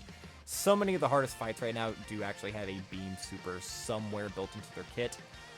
You're able to counter, and then boom. You're able to do just a little bit of chip, and you take 0 damage. As well as he survives KO hits. Once per battle, when you drop below 50% or 40% HP, he heals you with 59% HP. He does just a lot of very good stuff. It's just 5 hits, and he is good. And that's not the last time you're going to hear me say that, but 5 hits, and he is very good. Now, deep into a fight, can he get frauded? Yeah, like I said, mine took 500, it was like 564,000 against Omega on like turn 12 or some shit. It was kind of annoying, but that can happen. You do have to look out for that. That can happen with like any defensive character though, especially because again, he loses his guard and then he just becomes a defense-oriented character with just raw stats. But yeah, love Kai Goku. He does a lot. He's like a jack of all trades. He's awesome. Now, the top 10. I'm actually going to do it in reverse order this time. So from left to right, gotta look at my phone real quick just to make sure I don't mess this up by accident, but I'm pretty sure I know the order that I put them all in. Yep. Now, remember how I said Chila can maybe go up a little bit higher? If you wanted to say this, I wouldn't argue with you. If you wanted to put Chila right there, I would not argue with you. Now, I'm putting these guys in the same tier just because they are very similar. I do think Vegito is better, and it wouldn't be fair to put one of them in the top 10 without putting the other. But the difference between the two is potential is Gogeta. He has the chance to do way more damage outside of being in slot 3. While Vegito, he is consistent. He will always do 2 supers. Gogeta will do 1 super and then launch 2 additionals, each with a medium chance to become a super, meaning that you have more chances to proc your hidden potential system, meaning you could do more supers. So if you're... Because realistically, you're always going to put them into slot 3. Meaning they're going to do the exact same thing, which is just launch a guaranteed additional super, and then they have a 70% chance to dodge. In any other slot, they just do extra damage, and they lose out on that ability, which you normally will take advantage of on their guaranteed dodge turn. Because on the turn that they guaranteed dodge, you can put them kind of wherever the most danger is. Then on the next attacking turn, you can launch their active skill, and then put them into slot 3. Now, right now, they are a little bit worse off, just because of our current meta. But once we get a meta shift, boom, these guys are going to be top tier, like, overnight. Honestly. just because like they're better UI Goku. And like right now we're seeing how LR STR UI Sign is doing. He's just a better UI Goku. He does a ton of damage. He can actually tank, which I was surprised with from what I've seen. He can tank pretty decently. And he's 70% of the time you survive. And that's where most of the characters in the game can't survive one hit. These guys are good. It's just right now AoEs are meta. And again, we could get a boss in a week or 2 weeks or a month where you can't dodge, and it's going to be like the Red Zone Broly all over again, where so many units and so many character builds are worthless. That is true. That could happen at any time. But the meta is always shifting. These new things are going to be coming in and out. In and out. We may have a meta where, again, they stun characters. Well, guess who's going to do well if you stun? Because they don't necessarily need to do super attacks to do anything. They can just dodge. They are good. They are good. They do pretty much anything you need them to do. And just having 100% chance to dodge. If you run them both on the same team, that is 2 slots on 2 separate turns where you cannot take damage. And then on that next attacking turn, you're launching an active skill, which does a ton of damage. Very, like these guys were designed so perfectly that I am so excited to see what Evolution Blue, because they fumbled Evolution Blue, I am so excited to see what Evolution Blue and MUI do. They are going to rule the game again. Very, very soon. I'm super excited. And they're the reason I'm afraid for when these guys EZA, because power creep is going to be scary when these guys EZA in a year. God Goku. God Goku, again, he just kind of does it all. You give him 6 orbs. He guards, 60% chance to dodge, offensive and defensive stacks. All really good things right there. And he orb changes himself for 6 turns. As long as you get his intro animation, which is you just need 5 superclass allies on the team, meaning you are allowed 1 extreme class. Which has always been a little like a nifty thing. So people like experimented back before we got like the worldwide download celebration content. The Int Broly from Sanday from a few years ago. People experimented with that. There are a lot of like different things you could try out with him. But then if that's not good enough for you, he does also have an active skill where, again, it's something where he does a ton of damage. And then he has 70% chance to dodge in his Super Saiyan form up until he super attacks. The first turn as a Super Saiyan, he does guaranteed crits. And if you're able to stack a lot, and if you're able to get 2 supers as a Super Saiyan, he can actually tank. After he loses his dodge, he can actually tank. Now, is that something I would recommend going for in a lot of runs? Absolutely not. You want to use it as kind of like to finish the run off, but his base form, like just base God Goku, does so much on so many teams, and leading pure and hybrid Saiyans, you can easily run 2 with this guy. Like, boom. Let's just go over it. On his leader skill. On his leader skill. On his leader skill. On his own leader skill. On his leader skill. On his leader skill. On his leader skill. On it. On it. On it. On it. On it. On it. On it. On it. On it. On it. On it. Right there. So many characters. You can run all those characters on the same team. Boom. Awesome. Now, these guys, I think... I don't know if I overrate or underrate these guys, but they are probably the most fun character to use. This is the Super 13 trio. Now, as long as you're running them pretty much on a pure Super Saiyan team, like I think these guys single-handedly revived Super Saiyans. They do lead Super Saiyan 200%. You run these guys with like Birdku, Gohan, Sword of Hope, Future Gohan themselves, and then, I don't know, like Gogeta here, I guess, could be your other option. You pretty much have like an unstoppable team. They do so much damage, but it's not like enough. Like, it's enough where like even if you go too quickly, they can just kill the next phase immediately. With how explosive they are, especially on the turn that they launch their active skill, they have a decent amount of damage reduction, so you can safely put them in the slot too. They orb change so that they're able to heal. They do have revives freely on like their team, because again, you have Birdku. You can easily run Birdku. Like, these guys revitalize Birdku, in my opinion, who is... Again, I would say Birdku is, like, kit-wise, probably better than him, but, like, practice-wise, not necessarily as much. These guys saved or God Goku. You remember God Goku on this team, too, because of his Super Saiyan transformation. Boom. Right there. They're so, like, they're so fun. And, like, you can also run them on movie heroes, because their restrictions are Super Saiyans or movie heroes. It's just their active skill, which you can do on turn 3 with Super Saiyans or turn 6 otherwise. They're so fun. They're so explosive. They just do so many things. They're so fun. They were a great addition to the team. Now, the full power Super Saiyan 4, I truly think that this is the best standby where you have to collect orbs to get like a finished attack transformation. Now, like I was saying, there are a couple of like slot 1 characters who are worse than other characters, this being the one I was talking about. He has to get hit 1 time in slot 1 to get 70% defense and 20% damage reduction. If that first hit is a super, you will be taking 500-something thousand damage. It's insane how much he does. But if you're able to just get hit 5 times, remember that? 5 times, which is pretty easy for a slot 1 unit to do. To get hit 5 times, especially when we're in an AoE meta. 5 times. You transform into Oob. Oob orb changes. Now, Oob is orb hungry. You actually have to give Oob his orbs. He needs int orbs specifically to get damage reduction and its guard, I believe. I think you need 5 orbs to give him guard, and then he gets 10% damage reduction per int key sphere obtained. So you do have to give that to him, otherwise he can be frauded out. That's why I think he might be like the worst in terms of defense, just because of how inconsistent his actual defense is. But then you get the Limit Breaker Super Saiyan 4, who demolishes everything. He gets defense for multiple turns. His defensive stacks are so high. He has one of the better link sets in the game. Most Super Saiyan 4 characters do. He just destroys everything in slot 1. He does so much damage. He does everything you need him to do. Oh, and he also gets a full heal on the turn that you transform with him. So you can, it doesn't matter if you're at 1 HP. You can have Yajirobe on the turn before, who survives a KO hit. 1 HP. Now, I hope it's actually a full heal. I'm pretty sure it's a full heal. It feels like a full heal, at least. Some people say he's overrated. I don't think so. I don't think so.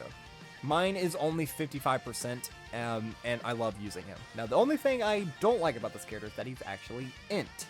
Now, getting hit 5 times is easy, unless you're an int character, because int characters by default have 5 dodge. I cannot tell you the amount of times I have gotten hit 4 times, dodged the 5th, and then died because of that on the next turn. That is something that can happen. There are a lot of things you have to take into consideration. But that will happen 5% of the time. So that's something you gotta remember.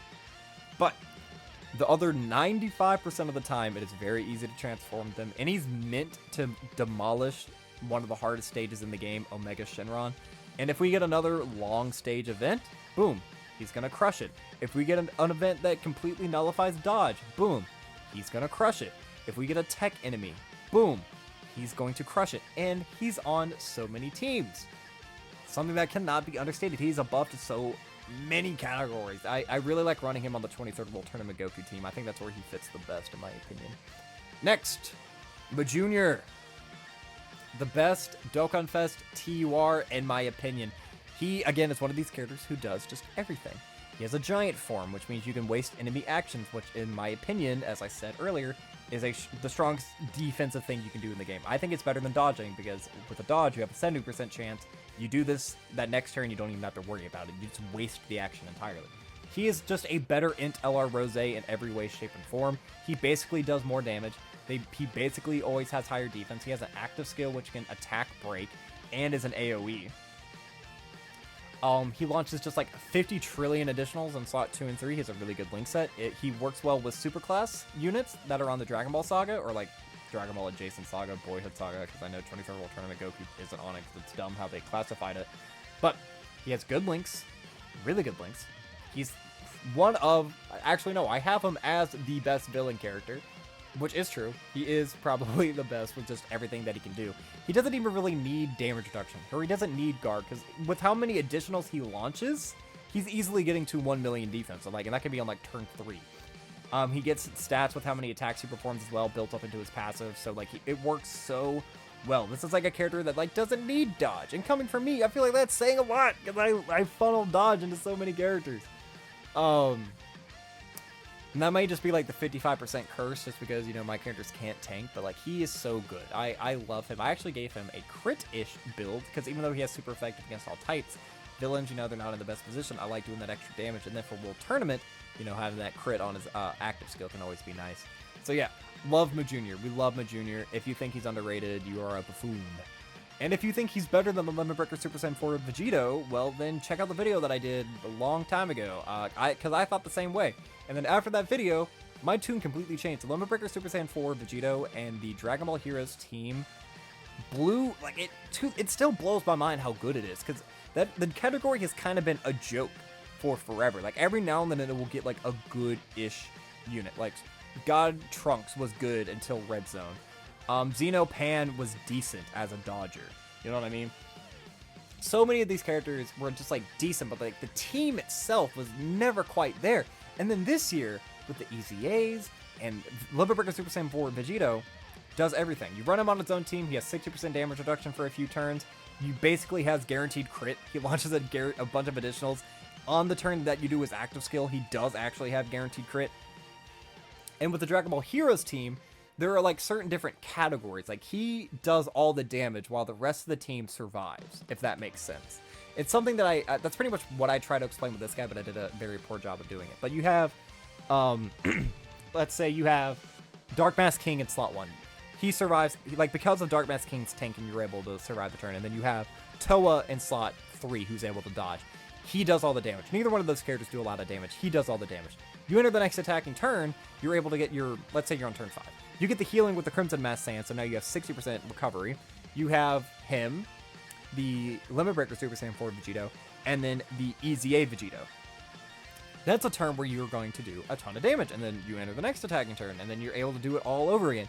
You have healing, you have support, you have damage, and this is such, like, a good team, and he is the defense and offense of his own team. Because with 60% damage reduction, even though he doesn't get defense on super, he can tank almost anything for those first couple of turns, which is insane to think about, but it's because of all the support he has on his own team. He is so freaking good. I hope if you summoned, you did get him. I actually rainbowed mine on the initial banner. Go check out that video as well. Shameless plug. All right, top 4. The GT duo. They, right now on global, again, this is just strictly global, they are the best reviving unit, just because it's either get hit 4 times or be below 50% HP. That's super easy to do. Super, super easy. And they don't need the revive to be good. It's not like Gohan and Piccolo, where, like, if you're running them on a team, they have to be the character revive. Otherwise, you're kind of stuck with shitty Gohan and Piccolo for forever. Or, I know this is like an aged out unit, but AGL, Future Gohan, and Trunks. It's not them who has to revive, otherwise you're stuck with a shitty character. These guys can revive and still get up to 50% damage reduction, do a bunch of damage, they attack stack. They can get to pretty high defensive stats if they are allowed to super, obviously, beforehand. They can do, again, if you get to 24 key, they're launching a super. They launch an additional that has a 70% chance to be a super. Then they launch a guaranteed additional super. Then you can have your hidden potential system additional super in there. The standby gives 70% offensive support as well. If you're able to actually super before you die, the universal Spirit Bomb does like a billion, trillion, zillion damage. They are useful. You can run them on almost any team. They work so well with 23rd World Tournament Goku because of how easy the revive is to get. They're awesome. They're amazing. They're amazing. I love GT. Mwah. Future Gohan. Future Gohan is a character who really can't go into slot 1, but that doesn't matter just because he is a god in every other slot. He will never die, ever. He tanks AoEs actually pretty well. I'm pretty impressed. He has 80% damage reduction for the first couple of turns post super attack. Then once you get to his 5th attacking turn, you activate his domain where he orb changes. He can launch his active skill, which does a billion damage, giving him an extra guaranteed chance to crit. He'll heal a lot of damage. He does everything. I know I say that about a lot of characters, but like that's why these characters are at the top of the game. They do everything. They don't die. They do decent enough damage. Now, he actually does pretty low attack stats, which is weird because he massively raises stats, but I guess he just has low, like, card stats, I guess. I don't really know how, like, the math of that works out, but mine will normally launch, like, 2 million attacks, 2 million super attacks. But he launches a bunch of them, meaning he's always getting, like, some defensive stacks as well, fully building up everything. And he's a character who you can float easily. Like, Trunks, a problem I have with Trunks is, like, Trunks you kind of have to keep on main rotation because you need to get those defensive stacks. Future Gohan, you can just kind of float him around wherever. If you need him on main rotation, boom, keep him on main rotation. You want to float him, you can float him. On that turn that you can get his active skill, you've probably won by then because of how deep in the fight you get that. But he is so good. So good. Love Future Trunks. He also has a very good leader skill. Like, if you run Future Saga on his team, you're rocking, like, 800 plus 1,000 HP, which I think is the highest you can get on almost any team, from what I understand. Darling Bulma is up next, who is, you're probably tired of hearing me say this, does everything. She guards, she gets damage reduction each turn, she orb changes, she supports, she has an active skill that can fully change the orbs on that rotation to STR, and guess what, she also gets attack and defense per key sphere obtained. She does it all. She's so good, man. I'm so jealous of everybody who has her. I wish I had her. It's so, because she gives multiple turn support. She gets, I believe it's 7% damage reduction with each turn she's on. So like the first turn she has 7%, then it's 14, and so on and so forth. She gets guard for the first little bit. She does build up, obviously, as you go along. She's just so good. Wish I had her. Now the king of the game, over a year old at this point, which I think is crazy that a year-old unit, I think is number one, is Orange Piccolo. Orange Piccolo guards for 3 turns, meaning he has amazing defensive utility. He can easily go into slot 1. He gives key support when he gets hit. He gets hit a few times, he's fully built up offensively and defensively. He does amazing attack stats. He has really good tanking ability even after losing his guard, especially after super attack, but he can take some normals before super. But the main thing he does, and especially if you run him on his own leader skill, and you have 2 of them, is the Orange Piccolo transformation. Lasting 2 to 3 turns, you win, basically. You waste enemy actions. He does really good damage, especially since I believe he does get additionals in his Orange Piccolo transformation state. Let's just really quickly check to make sure I'm not talking out of my ass here. Did I pass him? Yeah, there he is. So let's look at the Orange Piccolo transformation just for funsies. Yeah, so right here. He gets 2 key per key sphere obtained, and then launches an additional attack that has a medium chance to become a super attack. Meaning if you get all 3 turns, right? That's 3 attacks a turn. So he's getting 6 attacks in 1 turn, alright? That means he can theoretically activate the hidden potential system additional each time. So that means you would be launching 9 attacks in 1 turn.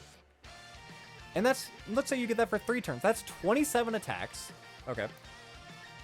Now mine has a lot of crit. Mine has 16 crit, meaning that mine would have a, what is that now? Is that a 32% chance to crit on all of those? And those all could potentially be super attacks.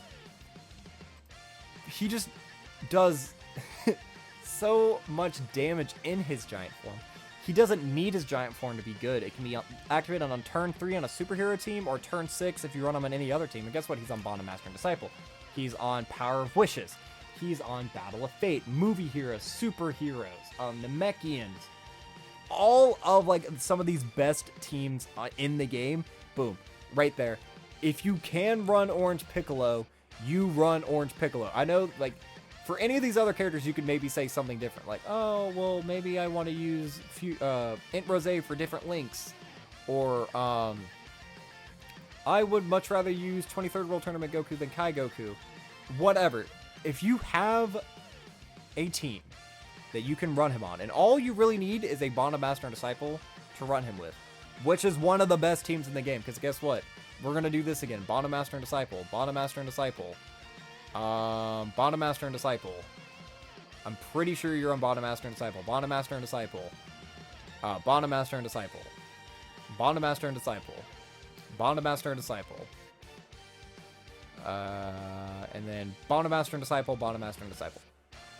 Boom. So many units you can run him with to easily proc that ability with. It's not a hindrance. It's not like a Kale situation where you have to run like some shitty Universe 6. All of these are top tier options, and I guarantee you there are other niche options you could theoretically run to fulfill his placement. So many good units, and he, in my opinion, is number 1. Now, before we wrap things up, are there any positions I want to move before I can do my sign off? So, just really quickly looking at this, I want to see if I underrated any character. Again, feel free to let me know where your rankings actually are down in the comment section down below. Again, it's just as long as we're civil, we can have a fun conversation. No, I think my opinions on that are actually kind of what I believe. So yeah, that is what I believe to be the top 50 summonable units on Global Dokkan right now. But that will be all for this time, guys. I talked for 1 hour and 44 minutes after I streamed for over 4 hours. My throat is shot. I apologize. But I hope you thoroughly enjoy, because I had a lot of fun doing this. It's actually 4:22 a.m. I have to get this video uploaded today. So this will be live on YouTube in a little over 8 hours. But that is going to be all for this time, guys. I have been the SweetBro27. I'm a variety Twitch streamer and an upcoming YouTuber trying to make it big in the world. I have a Twitter, a Twitch, and a TikTok, the links of which can be found in the description of this video. While you're down there, don't forget to like, subscribe, share me around, and leave me a comment. Please, I want to know what you think about this tier list, and definitely go check out my other tier list if you enjoyed this style of content of just me rambling on and on and on about Dokkan characters and my opinions. But yeah, that is all for this time, guys. So as always, I have been the SweetBro27, and I am signing off.